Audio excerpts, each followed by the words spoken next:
Good evening, everybody. I'm just going to give it another few seconds while folks are joining us from the waiting room.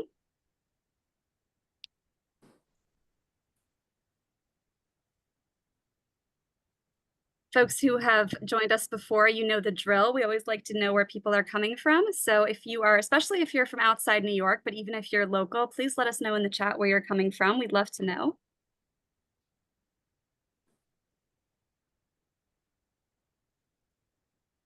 I see someone I know from Arizona, so welcome from Arizona. Welcome from Minnesota, Miriam. My good friend. I see Bonnie. Hello, Bonnie. All right. I'm going to get us started this evening. My name is Maya Locker, and I'm the Programs and Events Coordinator here at the Museum in Eldridge Street. Thank you so much for joining us for this Cinema Chats program with guest speaker Stephen Skybell and our Cinema Chats producer Lucy Shahar. You all are right now unable to unmute yourselves, but don't worry, you will be at the end during our Q&A. But for now, if you'd like during the program to put your questions in the chat box, I can read them for you at the end. For those who haven't visited us before, the museum at Eldridge Street is housed in the historic Eldridge Street Synagogue. Built in 1887, it was the first grand synagogue built by Eastern European Jews in the US, and this grand building was nearly lost to neglect in the mid-20th century before our massive restoration project returned the space to its former glory and for public use. We offer both in-person and virtual programming here to tell the story of immigrant life, explore architecture, historic preservation, and to inspire reflection on cultural exchange and continuity. And you can find all of our public programming listed on our website at eldridgestreet.org/events. And I'll put this link in the chat after the intro.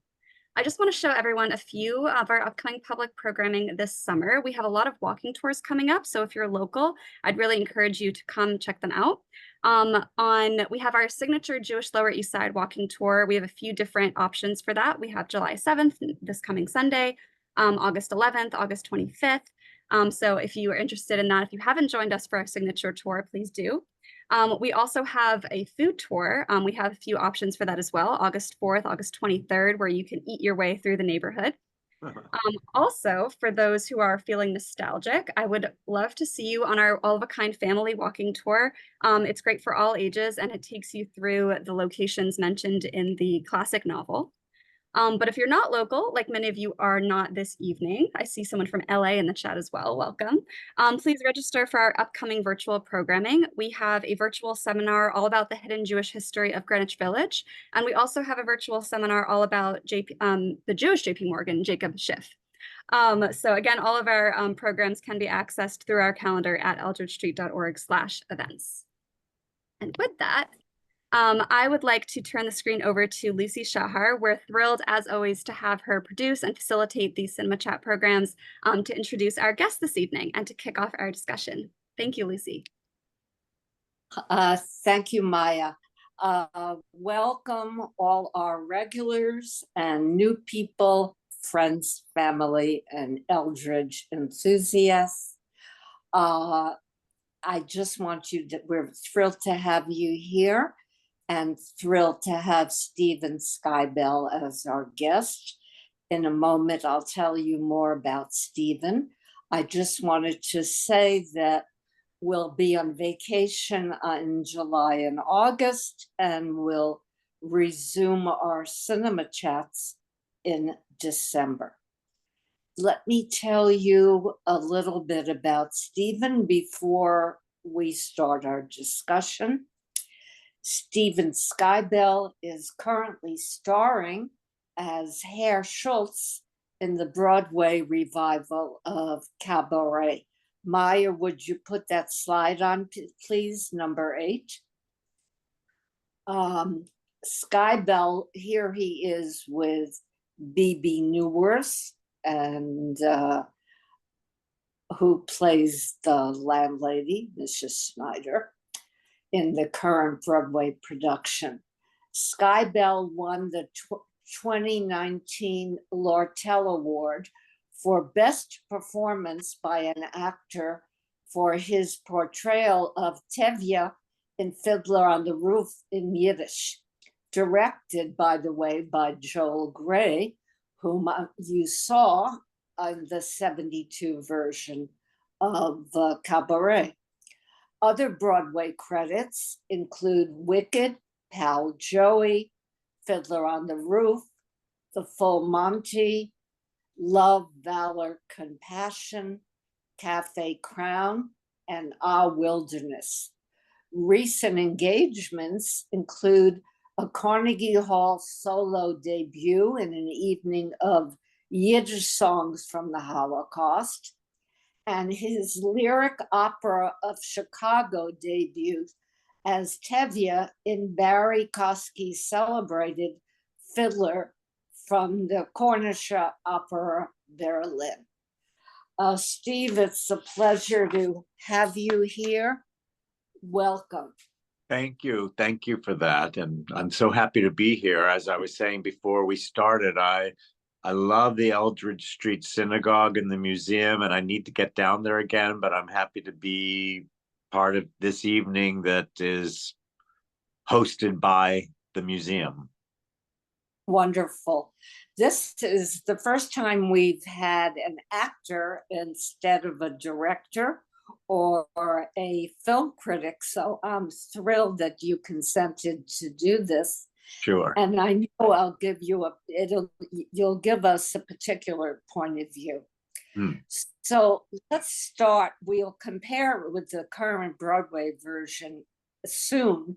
But before that, we both saw the film again. It's from 1972. Right. In your opinion, how does it stand up to the test of time? It's 52 years. Yeah. I mean, I must have seen it in 72, and as a child of 10 years old, I don't know that I think a lot of it probably went over my head, but I was so surprised and yet not surprised to see that the film absolutely stands up to the test of time. And partially, I think it's because the musical of Cabaret, we're finding this with the revival as well, that sadly, it seems ever pertinent. Certainly in times of turmoil and trouble, it can be a kind of cautionary tale to, as Cliff says to Sally in the stage version, wake up. So I think it's certainly relevant today, and I can't imagine that any time since it was created, it hasn't had certain moments, certain points of relevance. But so I think the subject matter absolutely stands the test of time. But the thing that surprised me even more from an acting point of view is that the performances absolutely stand the test of time. And certainly Joel Grey and Liza Minnelli and Michael York are consummate actors, but I really feel across the board, everyone who's performing in the film are doing such a fantastic job. And even, I think when I was 10 years old, I had some qualms about Marissa Berenson, because I don't know if she's Jewish, but I was questioning the casting of Marissa Berenson back, I think, when I was a 10-year-old. And I certainly am much more forgiving of her playing of the Natalia Landauer.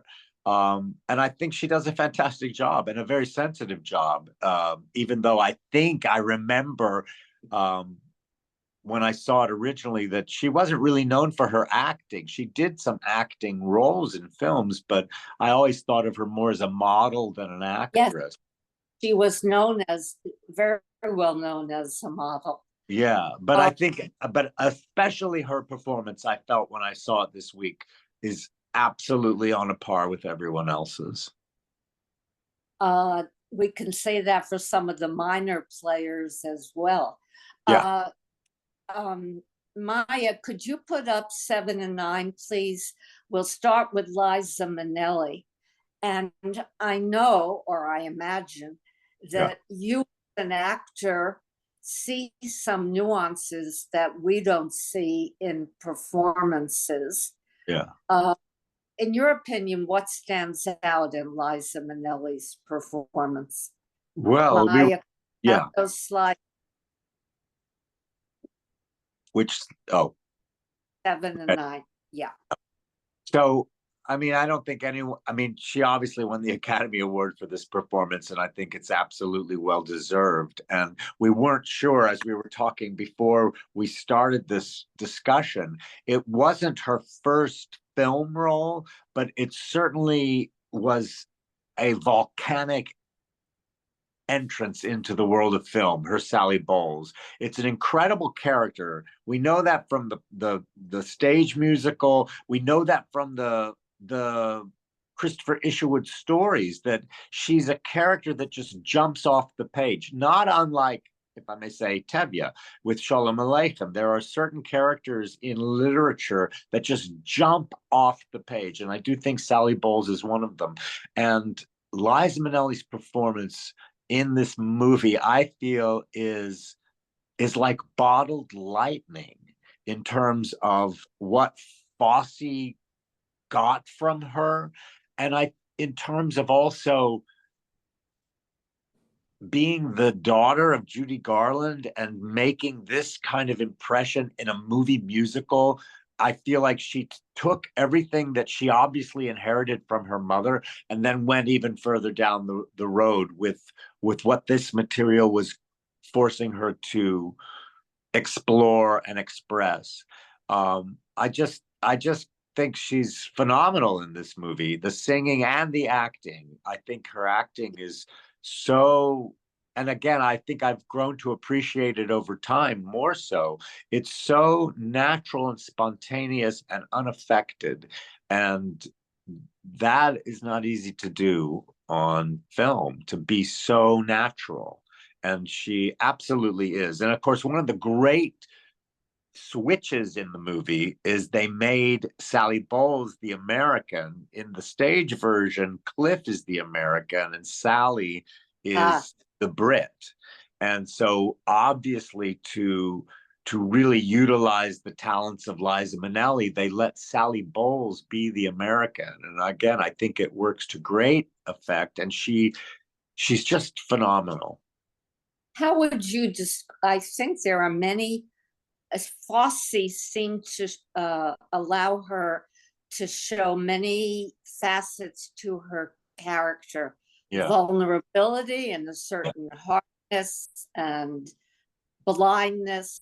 Can you make some comments about that? Yeah, I mean, there's all sorts of, I mean, in our current revival of Cabaret, our Sally Bowles has said, everybody, I like this quote of Gail Rankin. She says, everybody thinks they know who Sally Bowles is, but only really Sally knows who she is, because there is a bit of mystery about her. In the stage version, I don't think it's in the film version, she says to Cliff in the stage version, you mustn't ask me any questions. If there's anything I want you to know, I'll tell you. And there is a sense of what is the truth with Sally. In the film, we don't really know the relationship with her father. We feel like maybe there's one reality and she puts out another reality. She definitely seems to create her own reality. And I just think Liza Minnelli goes very far in the kind of free spirit of Sally Bowles. And the other aspect, which I think different productions can accentuate or not, is whether Sally is she really a good performer or isn't she? You know, in the stage version, again, and I'm doing the stage version every night, so the script of the stage version is definitely ringing in my ears. Cliff says to her, you every job you've ever gotten is because of who you slept with. And while that may be true for the film Sally Bowles, I do think it's undeniable that she has a real talent in the film, certainly on singing a song. We know this Sally Bowles can really sing a song in the film, and I think she can belt it out. Yeah. I just wanted to clarify something. You refer to a character Cliff, but in the film, Brian. Right.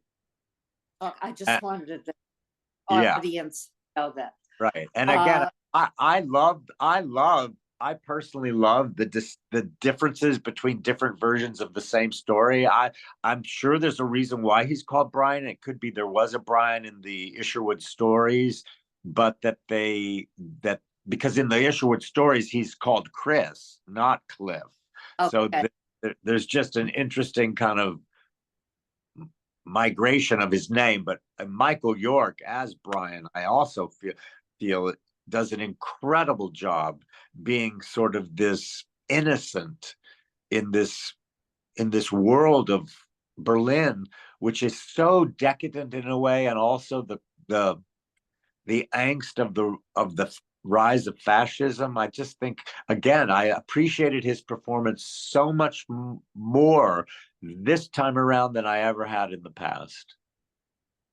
It's interesting, the contrast between him and Sally, because he gets what's happening with the fascist threat. Yeah, And she sort of passes it by, that's as right. of many other people. What would you say about the interaction between the two characters and the chemistry, if you think there was chemistry? Well, I do. I do think they had a great chemistry. And I think they're great foils for each other because, again, I feel like the film really accentuates the sort of reserved quality of Brian as a Brit and Sally as the sort of freewheeling American. They play off each other in that regard, which I think is fantastic. And then the picture we're looking at now is when Maximilian comes into their world. It sort of confuses the issue for both of them.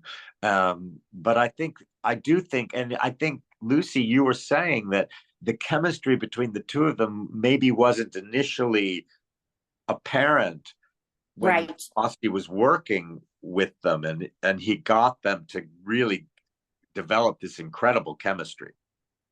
I think so. It was very convincing to me. Yeah. Here, by the way, the other thing is, I know in the book, Isherwood was a homosexual, and there's nothing in the book that indicates that Brian was bisexual, but Right. they did it for this movie. Yeah. Right. And they do it also in I think when Sam Mendes revived the stage version of Cabaret, they made the character of Cliff's sexuality much more explicit.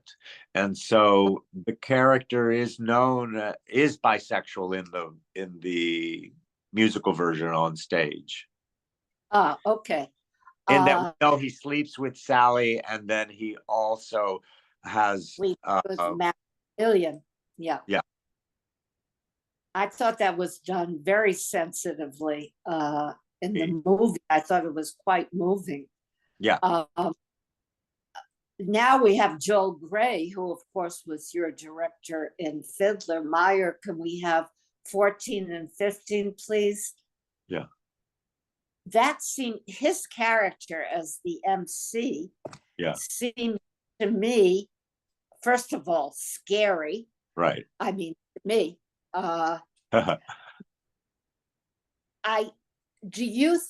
it's not totally clear to me, but it seems he was, as far as he could, making fun of the Nazis by having the dancers do the goose step and things like that. And he was also menacing, and he becomes more menacing as Germany does as the film goes on.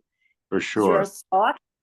Your thoughts on that? Yeah, I mean, the MC is such an enigmatic character, and in our current revival, Eddie Redmayne has mentioned, you can't pin him down because there are no scenes where he says anything about his past or his life. We know so little about the MC.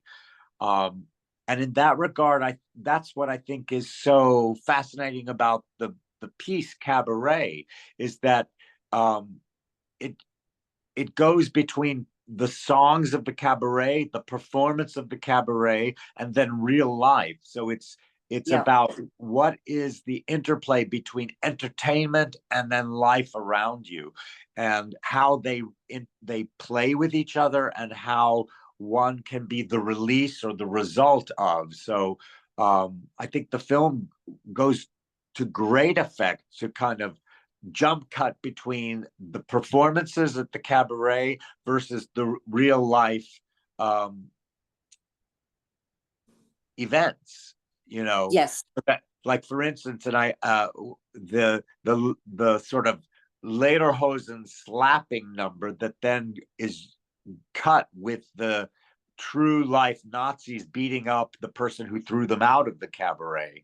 I think the film is able to do that in a way that we cannot get on the stage with the stage version. And it's to great effect that we keep going between the performances of the cabaret and the real life occurrences that are swirling around this performance. I think sorry, go ahead. I believe it's I don't know if it's Fosse as the director or the editor, but something brilliant is going on there. It's definitely the editing is fantastic, but obviously I think that must have been Fosse's vision as well.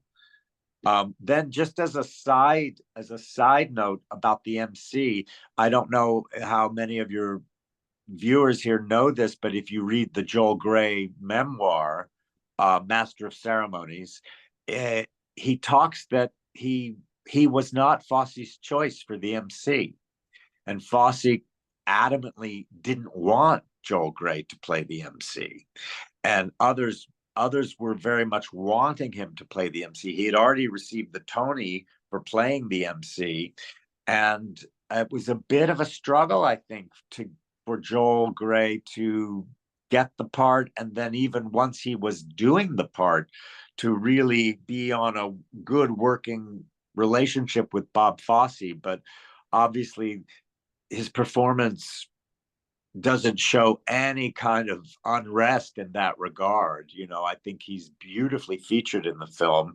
And I also feel, as your viewers probably know or may not know, that he is the son of Mickey Katz, who was a great Yiddish Jewish performer. And I feel like Joel Grey is drawing upon his knowledge of what his father was in terms of singing a song and poking fun at things. Mickey Katz did incredible satirical songs in Yinglish, like Hame on the Range and David Crockett. And so there's beautiful wit and sort of tongue-in-cheek that I'm sure Joel Grey grew up with under his father, that I feel he absolutely utilizes as the MC. I want to go back to something you said, that there's some things a play can't show, you know, for example, the cross-cutting. That fascinates me, the medium of film and the medium of theater. In your view, I know this is a big question, but what can theater do, a play with the audience right there, that a film can't do, and of course the opposite? Well, one thing that the theater allows, which I don't, for whatever reason, the movie chose to not use any song in the musical that isn't a song in the cabaret. And and the song, the music, the songs. Sorry. Except for the Nazi youth singing. That's true. That is true. The only exception. But in our stage version, we have Sally and Cliff, the character of Cliff, sing a song with each other, and Schneider and Schultz sing several songs to each other. And Fräulein Schneider has a couple of solos that she sings. So those are songs that aren't in the cabaret. And I think the stage allows for that film would have a harder time, or certainly the feeling of Fosse's film would not necessarily be too grateful to performers singing in life as opposed to Yeah. singing on the cabaret stage. But the stage version allows for that, and I think in that regard, it is a way to let you see into a character's life, even if they're not quote unquote performing at the cabaret. That's what musical theater is all about: is the song can reveal things, and the stage allows for that. Again, the thing that the movie can do that this, I think you would be hard pressed to get on the stage, is the horror of violence, and the sort of magnitude of the Nazi presence. And one of the most horrific scenes in the movie for me, because I'm a dog lover, is when the Nazis sort of, what do they do? They murder the dog. Yeah. They murder the dog. They also sort of deface the home as well. They paint on the home, and then they have killed this Natalia Landauer's dog and left it on the front porch. And I think the film, it's so shocking in the film, and I can't imagine it would be as shocking on the stage as it is in the film version. I'm just curious about this because in the medium of theater, the audience is right there. Yeah. They react, I assume. Yes. And you can't have that in the film. Right. How does that affect you as an actor? Are you aware of the audience's reaction? Absolutely. And I will say, I mean, and then just to say, in the stage version, I play Herr Schultz, and he doesn't even make a presence in the film. He's not in the film, and he's the one Jewish character. I mean, we do have the Landauers in the film, so they fill that Jewish role, but the stage version, as a Jewish performer telling this story from a Jewish point of view, there are key moments in the evening where I feel the entire audience holding their breath, and just the quiet of the audience, the absolute stillness as they are processing what's happening on stage. It's one of the joys of being a live actor on a live stage, is that you really can feel the audience's collective engagement.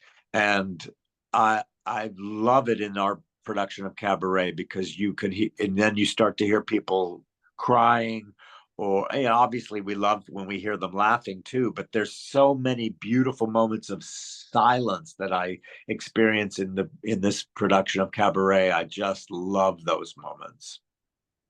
That's fascinating, because I wouldn't have thought you would feel the silence, so to speak, because you're acting, but you're also you absolutely do. Tell us more about the stage version and how it's different from in addition to what you've said. Also, the performances. Yeah, well, Eddie Redmayne. Example. Sorry. Yeah.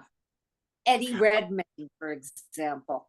Eddie Redmayne. I mean, another interesting thing, and I have said this to Joel Grey. When Joel Grey received the Tony for the MC, it was for Best Featured Actor. And when he received his Academy Award for the MC, it was Best Supporting Actor. And a role that was seen as a supporting role became so iconic because of what Joel Grey did with it, that every production, every revival on stage, it's the leading character. The MC is the lead of Cabaret, and it's absolutely to the testament of what Joel Grey brought to the role, I feel. And so Eddie's performance in this Cabaret is all inclusive, and with our director Rebecca Frecknell, they have created an MC who is sort of truly the master of ceremonies, and ultimately becomes he's in control of everything in a way, in a kind of meta theatrical way. And there are key moments when the MC of the cabaret interfaces with characters who have nothing to do with the cabaret. And my character being one of those characters who is not part of the cabaret performance, but there's a moment similar to the dog on Natalia Landauer's front step, that a brick goes through the window of Herr Schultz's fruit shop. And it's definitely Nazi violence. And he tries to dismiss it as something less than that. And then the director creates this moment where my Jewish character comes face to face with the MC. And in a moment of silence, we just see each other. And I do see in his face all the German hatred of the Jews. And it's quite a powerful, impactful moment when we come face to face, and then I flee the stage after seeing him. Can you tell us a little more about your character? Because some of us in the audience may not understand how you figure into the plot. Yeah, and so with Mrs. Schneider. right, Yeah. Miss Fräulein. because she's not married, and was originally created by the great Lotte Lenya. And the boarding house where in the movie Brian and Sally live, she's not a very strong presence in the movie in her own right. Is Fräulein Schneider runs that boarding house, and Herr Schultz is one of the boarders in the stage version, and he is Jewish, and Fräulein Schneider is not Jewish. And an aspect of the musical that I love is that it's a man and woman of a certain age who fall in love, and they ultimately plan to get married. And it's a great thing for an actor of a certain age to be able to fall in love and want to get married on stage. And then because of the politics of the times, it becomes clear to Fräulein Schneider and to them both, I think, that a Jewish non-Jewish marriage is not really something that should be something that they should consider. And so in the stage version, they ultimately don't get married. Do we know what happens to Herr Schultz, or we can only imagine? Well, we can only imagine, but again, and I do recommend everyone come and see our stage version, because it's such a fantastic rendition of Cabaret. And one of the things I love about it is that the director has given great thought to the Jewish story in Cabaret. And in the final scene where we see Herr Schultz, he has decided to leave the boarding house in order to make it easier for Fräulein Schneider. He doesn't want her to get into any trouble with the Nazis because of her affiliation or love for a Jew. And all we know is that he's moved to the other side of the Nollendorf plots where the house is. But the image that we last see him with is 2 heavy suitcases as he's leaving the boarding house. And it absolutely is reminiscent of many a Jew who is packing up and leaving and either going to America or being put on a train. Ultimately, they're put on transport trains. And so the image of him with his suitcases bundled up and leaving, I feel, is very full of message and meaning. And I do think, I mean, he talks in the play about, I've thought about going to America, and we know that he has a cousin in America, but I have a feeling in my heart of hearts that he doesn't go, and he probably ends up with not a happy fate. And it's the iconic image of a Jew with a suitcase, always have a suitcase ready, is very powerful. Yes, indeed. When Gail Rankin, Gail, right? Sally, first of all, my question would be, can anybody ever match Liza Minnelli? Well, that's a very good question. I mean, that's the challenge. That's a challenge of a role like Sally Bowles. you know, and I would say playing Tevye, you have the similar challenge of can anyone match Zero Mostel? I had the great good fortune of doing Tevye in Yiddish, so there was no comparison, or there was a different type of comparison because it just freed me in a way. The thing about Gail Rankin and Sally Bowles, it is a different Sally Bowles that they have created, she and the director together. And in some ways, I'm not going to go so far as to say it's a feminist Sally Bowles, but I do think Sally is a great progressive thinker. And as a woman, it's very moving to me that she, in 1930s Berlin, is very forward thinking. And I think Gail's performance is not that Liza Minnelli is silly or unaware, but Gail Rankin's Sally is a little more savvy and a little more of a obvious survivor of a poor upbringing or a real challenging upbringing that has made her scrappy and a fighter and a survivor.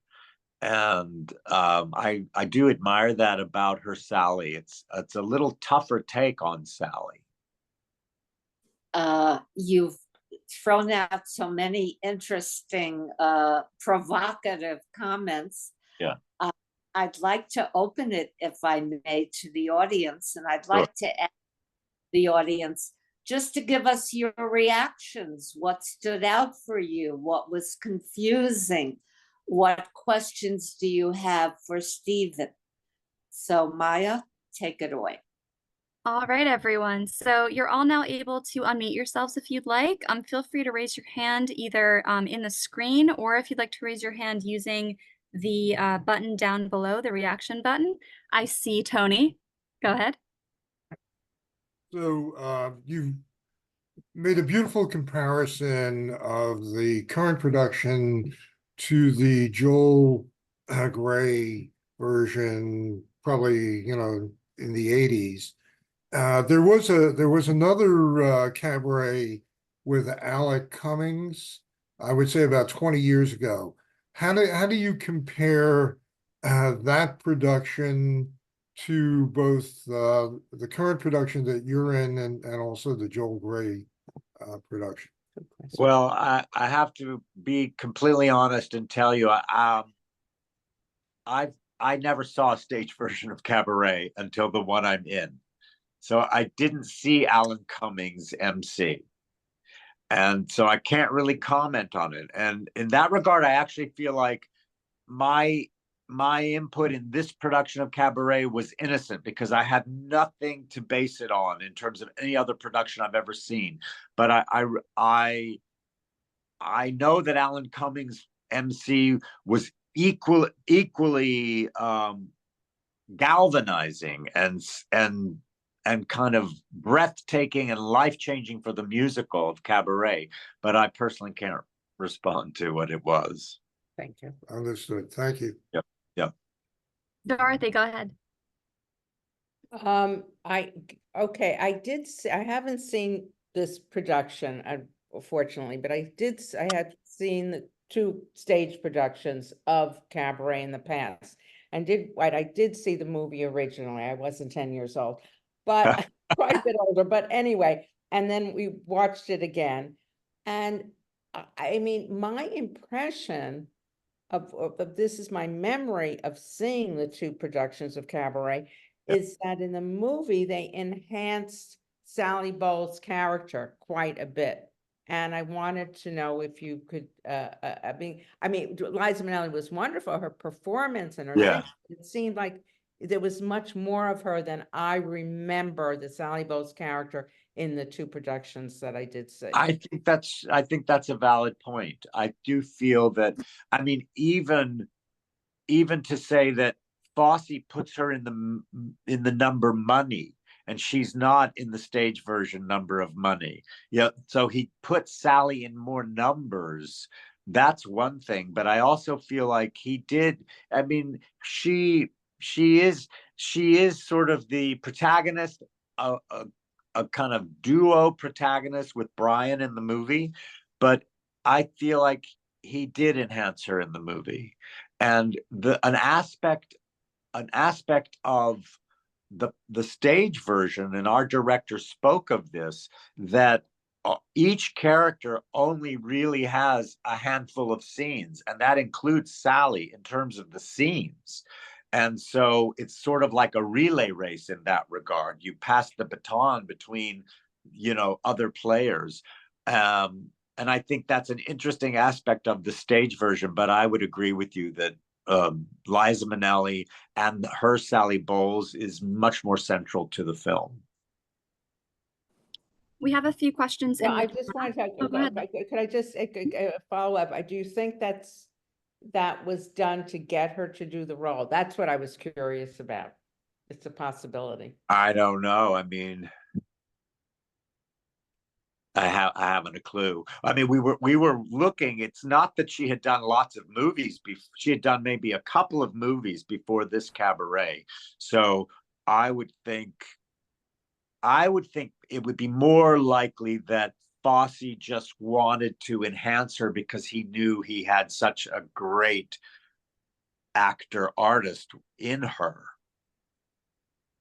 Also, can I add that I read that she desperately wanted this role, but we have to remember that Fosse is also a choreographer, and she's a great dancer.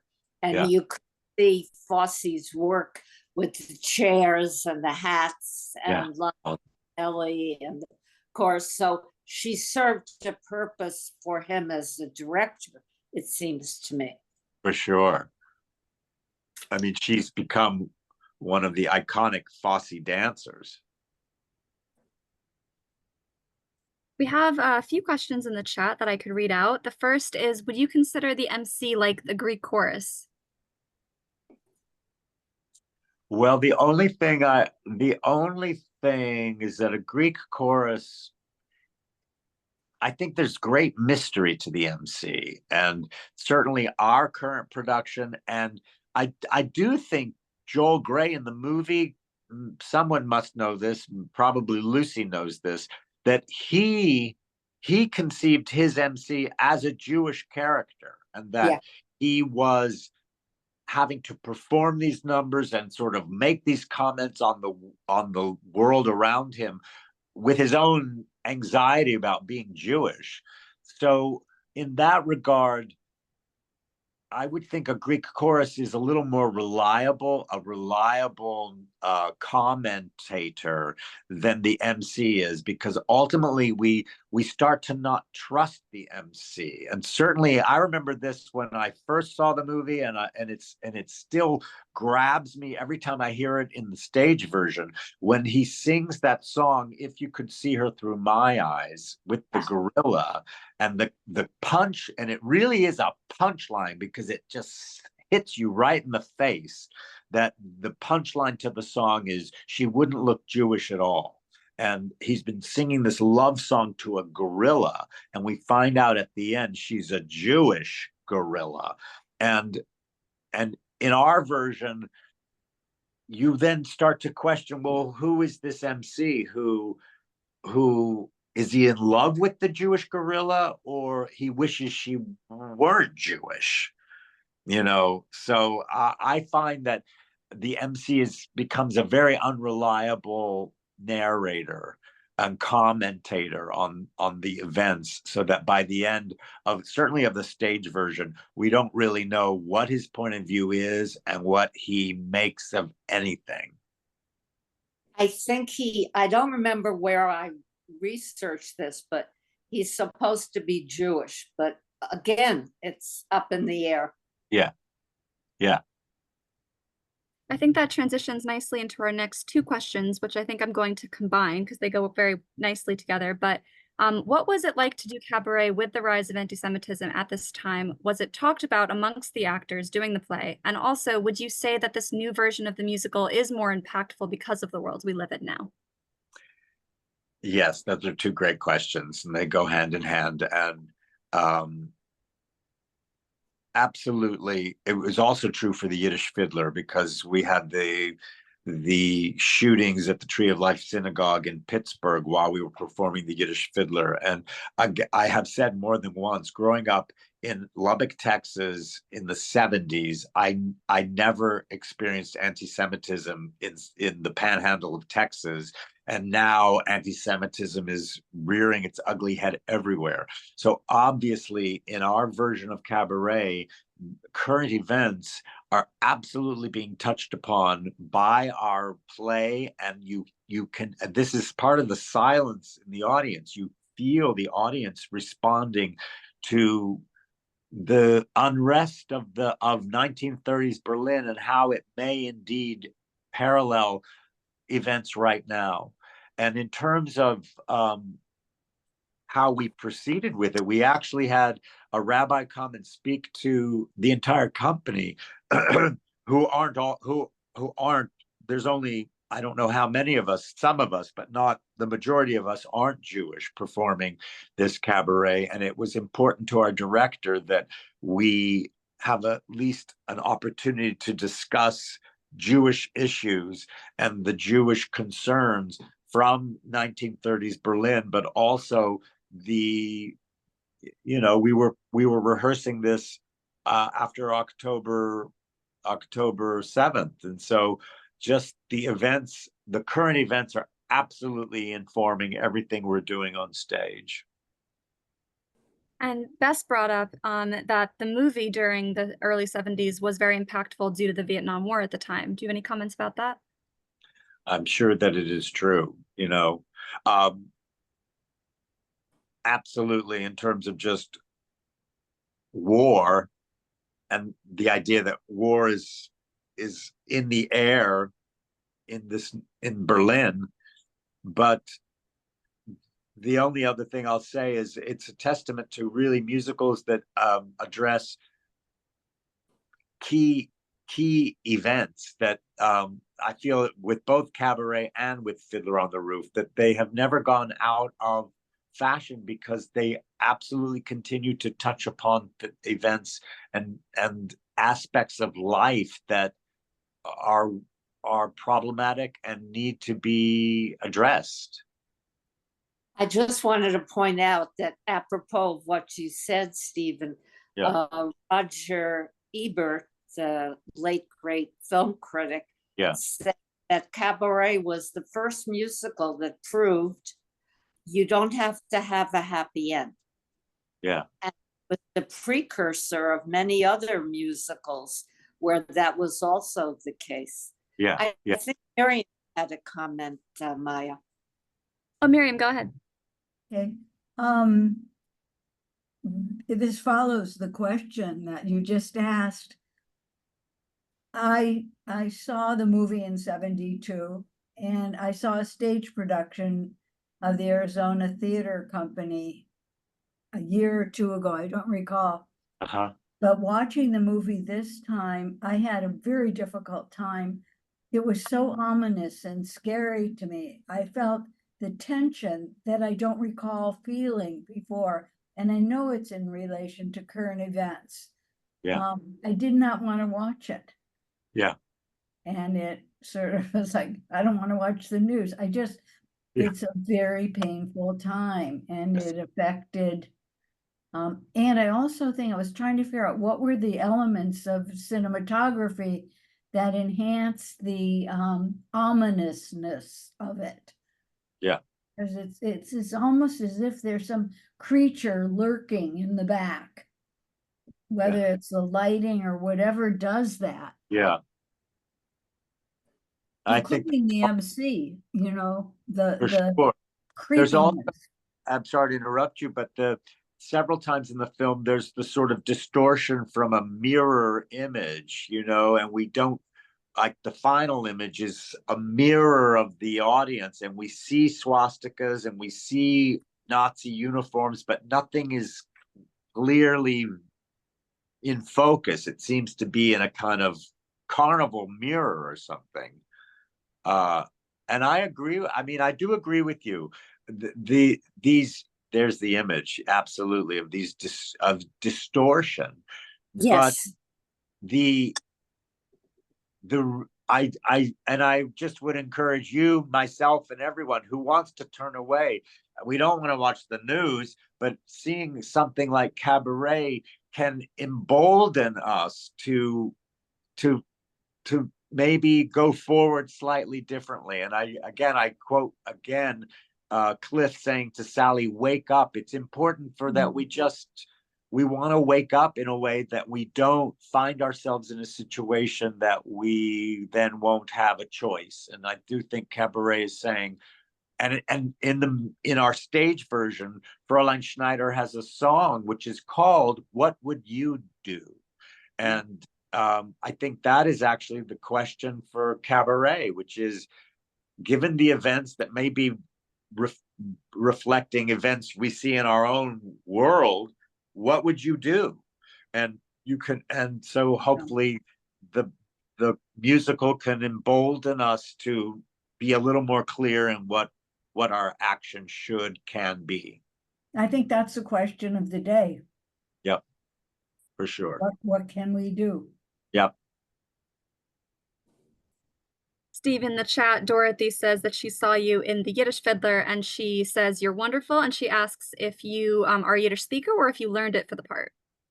Well, I had studied Yiddish. Thank you. I had studied Yiddish. I had studied Yiddish because I always just was enamored of the idea of Yiddish, and so I had a little Yiddish going into it.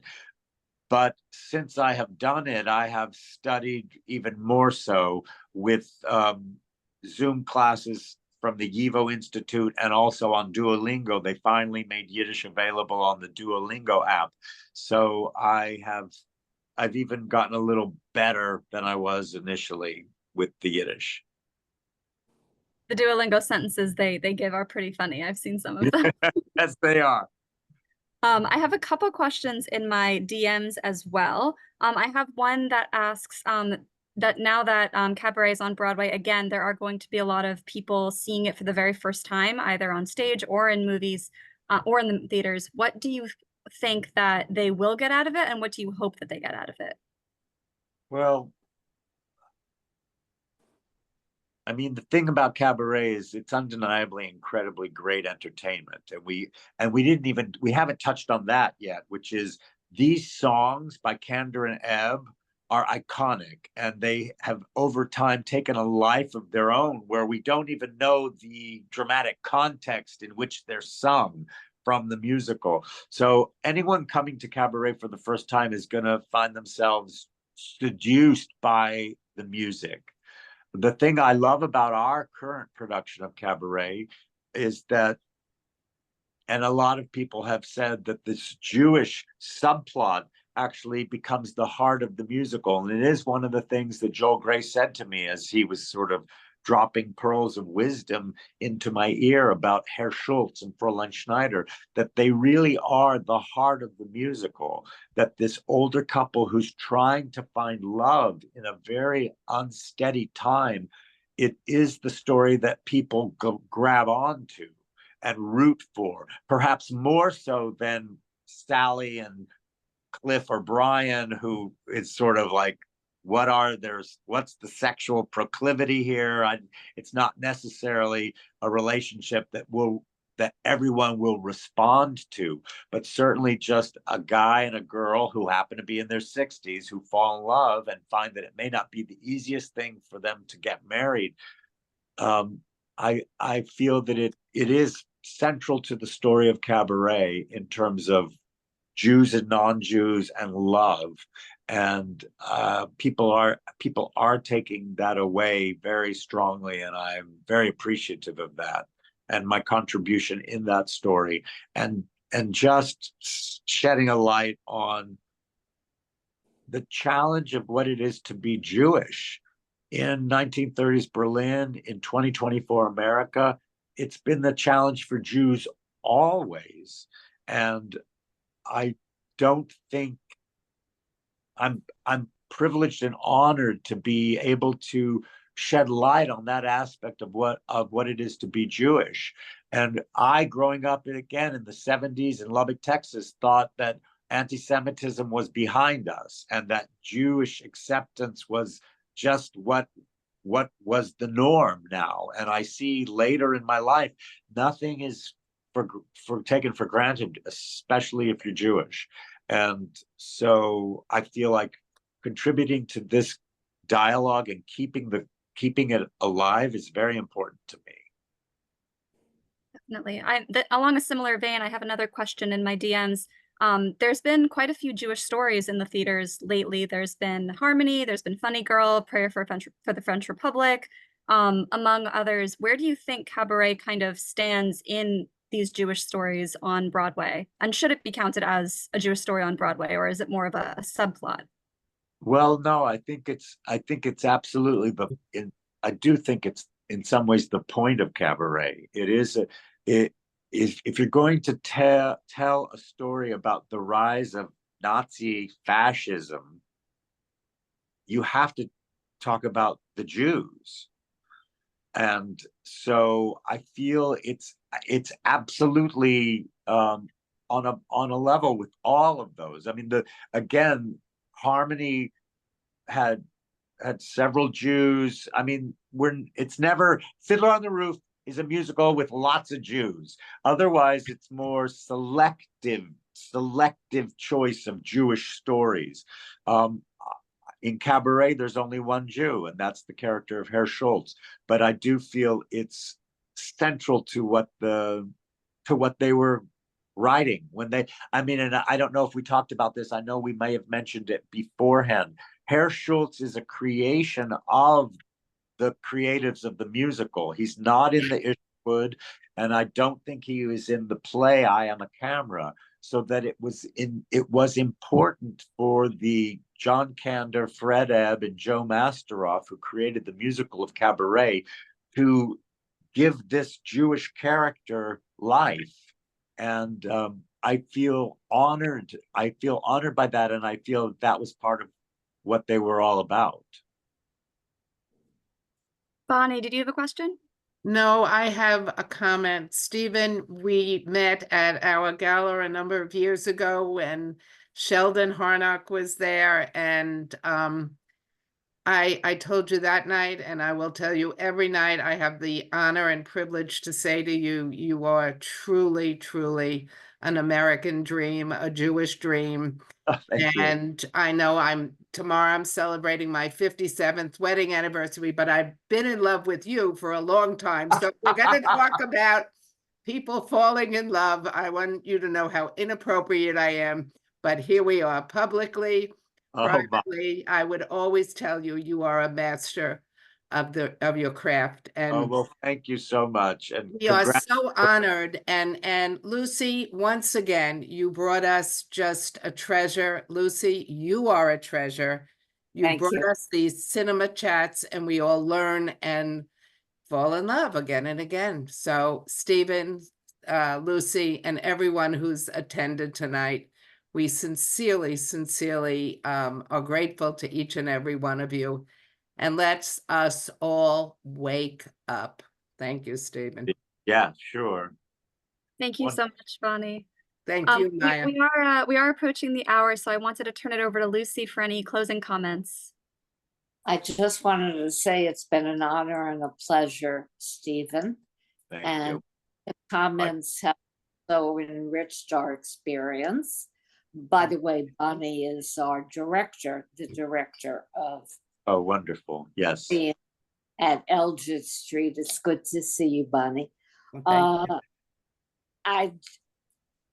thank you. That's what I can say. I think I learned a lot, and I think we all did. Well, thank you. I'm so happy to have been a part of this, and thank you very much. Thank you so much. And thank you everyone for joining us this evening. And we could all shamelessly pitch that everyone should go see Cabaret on Broadway. I'm going on Tuesday night. I hope everyone else will join another night. And yeah, that's all I could say. Please check out our programming on eldridgestreet.org/events. And please check out Stephen on Cabaret. And please don't forget to keep an eye out for September when Cinema Chats will return. I hope everyone has a relaxing summer. If you're going anywhere, have a safe trip. And we will see you all very soon. Have a great evening, everyone. Bye-bye. Bye. Goodbye.